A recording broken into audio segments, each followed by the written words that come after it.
Asia کا سب سے امیر ترین شخص اب ایک جاپانی کالج میں ٹیچنگ کرے گا۔ یہ شخص اتنا امیر تھا کہ آج کل کے ارب پتی اس کے آگے پانی بھرتے تھے۔ انتہائی غربت سے اس شخص نے اٹھ کر اتنی بڑی کمپنی بنائی کہ وہ کمپنی دنیا کی بڑی کمپنی ایمیزون کو ٹکر دینے لگی۔ اس کو ورلڈ اکنامک فورم جیسے دنیا کے سب سے بڑے معاشیاتی فورم پر لیکچر کے لیے بلایا جاتا تھا۔ لوگ اس کی لائف سٹوری سے انسپائر ہوتے اور اس کی مثالیں دیا کرتے تھے۔ موٹیویشنل اسپیکر اس کی کہانیاں سنا کر لوگوں کی زندگی میں کچھ کر گزرنے کا سبق پڑھایا کرتے تھے۔ اس شخص کا نام جیک ما ہے۔ اس کی زندگی کی کیا کہانی ہے؟ اس نے اپنی زندگی کہاں سے شروع کی اور اتنی دولت کہاں سے کمائی؟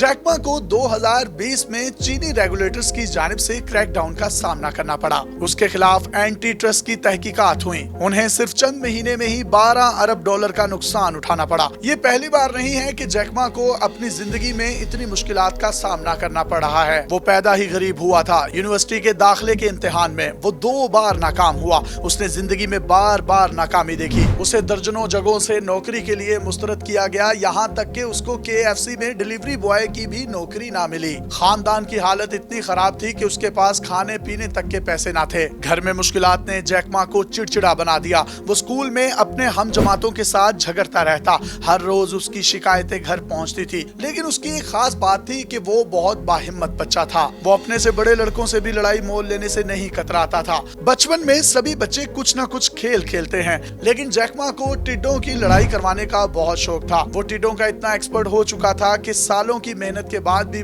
بڑے سائنسدان جو نہ کر سکے، وہ اس چھوٹی سی عمر میں ٹڈوں کے ساتھ کھیل کر گیا۔ چین کے امریکہ کے ساتھ سفارتی تعلقات نہیں تھے۔ پاکستان کی سفارتکاری کے نتیجے میں دونوں ملک قریب آئے۔ رچرڈ نکسن پہلے امریکی صدر بنے جنہوں نے 1972 میں چائنا کا دورہ کیا۔ وہ جیک ما کے آبائی گھر ہانگسو بھی گئے۔ نکسن کے وزٹ کے بعد دنیا بھر سے سیاح اس شہر کا رخ کرنے لگے۔ جیک نے اس موقع سے فائدہ اٹھایا۔ یہ صبح جلدی اٹھتا اور شہر کے ہوٹلوں کے باہر پہنچ جاتا، گورے سیاحوں کو شہر گھماتا اور بدلے میں ان سے انگریزی سیکھتا۔ جیک ما کا پیدائشی نام ما یون تھا۔ جیک کا نام اسے ایک سیاح نے دیا تھا جو اس کا دوست بن گیا تھا۔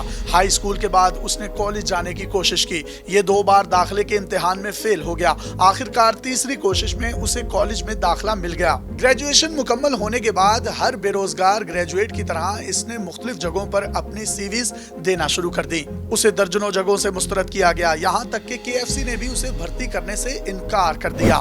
آخرکار ایک یونیورسٹی نے اسے انگلش کے لیکچرر کے طور پر بھرتی کر لیا، لیکن اس کی تنخواہ بہت تھوڑی تھی۔ اسے مہینے کے صرف 12 ڈالر جو کہ لگ بھگ 2600 روپے بنتے ہیں دیے جاتے تھے۔ اس دوران یہ امریکی یونیورسٹی ہارورڈ میں داخلے کے لیے کوشش کرتا رہا۔ اسے ہارورڈ یونیورسٹی نے 10 بار ریجیکٹ کیا۔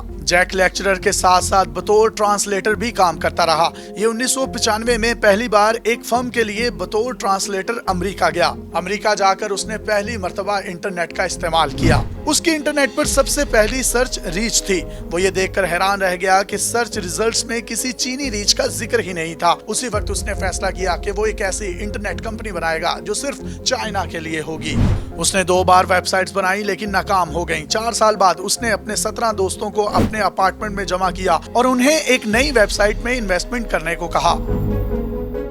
آئیڈیا یہ تھا کہ چینی ایکسپورٹرز اس ویب سائٹ پر اپنی اشیاء کی تشہیر کر سکیں گے۔ جیک ما نے اس سائٹ کو علی بابا کا نام دیا۔ جلد ہی اس اچھوتی سروس نے دنیا بھر سے لوگوں کو اپنی طرف متوجہ کرنا شروع کر دیا۔ اکتوبر 1999 تک علی بابا $25 ملین کی انویسٹمنٹ جمع کر چکی تھی۔ جیک ما نے اپنے ملازمین کو اپنے ساتھ جوڑے رکھا اور ان میں وفاداری پیدا کی۔ جب پہلی بار کمپنی نے منافع کمایا تو اس نے ہر ملازم کو سلی سٹرنگ کا ایک کین دیا اور کہا کہ اس سے خوب کھیلو۔ ملازمین نے پھر دفتر میں اس کین کے ساتھ خوب کھیلا اور بچوں کی طرح انجوائے کیا۔ 2005 میں یاہو نے کمپنی میں تقریباً 40% شیئرز کے بدلے علی بابا میں $1 ارب کی سرمایہ کاری کی۔ علی بابا کے لیے یہ ایک بہت بڑی انویسٹمنٹ تھی۔ اسے اس وقت چین میں ای بے جیسے بڑے امریکی حریف کا سامنا تھا، لہٰذا اس نے اپنا پروفٹ مارجن انتہائی کم رکھا۔